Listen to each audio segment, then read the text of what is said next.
Okay,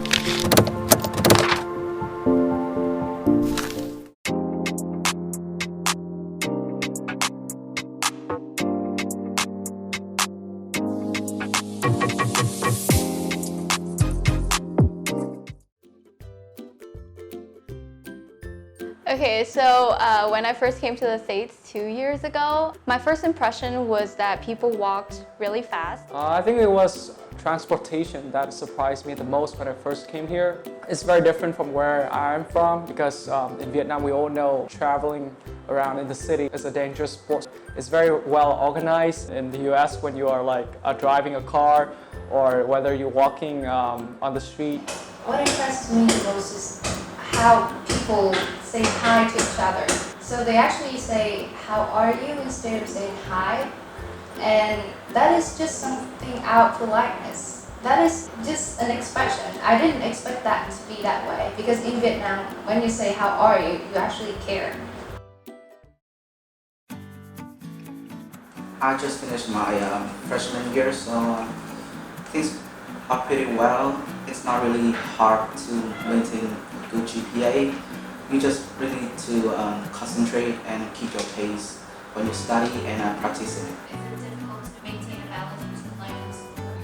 It's surely not an easy task to balance between life and school, especially when you're an international student. Like for me, I have a lot of other worries other than just my homework. Every day I do have to ask myself, did I eat enough? Did I do my laundry? How's my mental health going? So yeah, you do really have a lot of things to worry about other than just homework. But as soon as you got used to it, it's not going to be very overwhelming. So in terms of balancing life and study, well, generally I don't have any tips because it varies from time to time. Like in the exam week, you are all into it, but then in other time, let's say spring break or fall pause, there's no point in studying. But I do know that if you finish your work earlier than is it due, especially for me, the moment that I receive homework or assignments, I would try to get it done immediately. So that helped me a lot later on. I'm not a procrastinator, so karma doesn't get me back.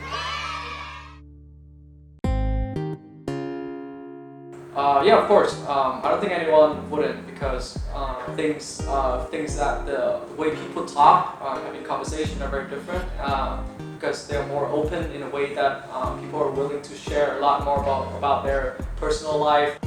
So I definitely experienced culture shock in so many aspects.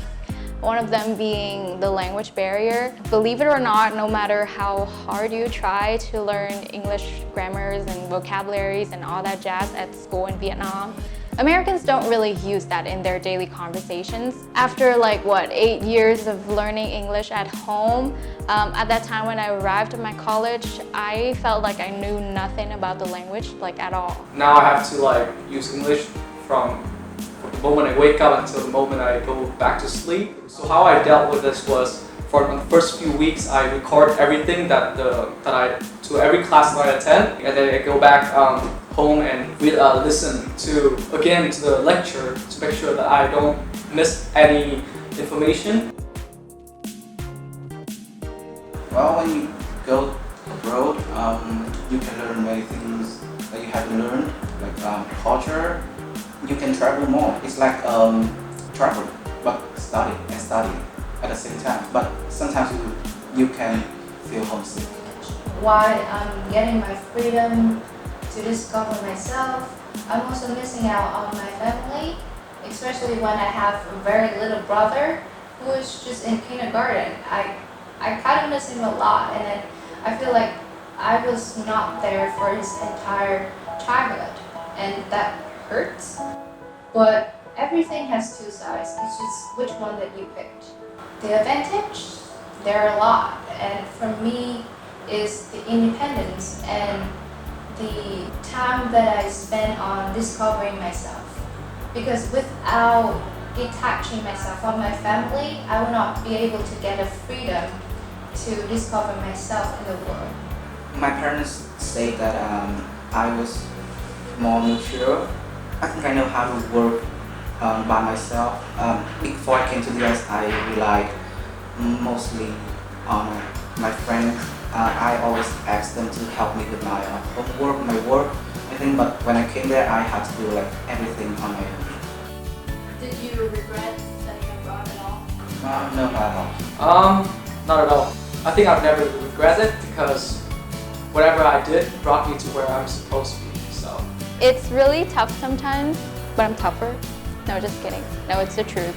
But honestly, I've learned a lot after I study abroad, so yeah, no regrets. Maybe there are things that I should have done better, definitely, but studying abroad will always be my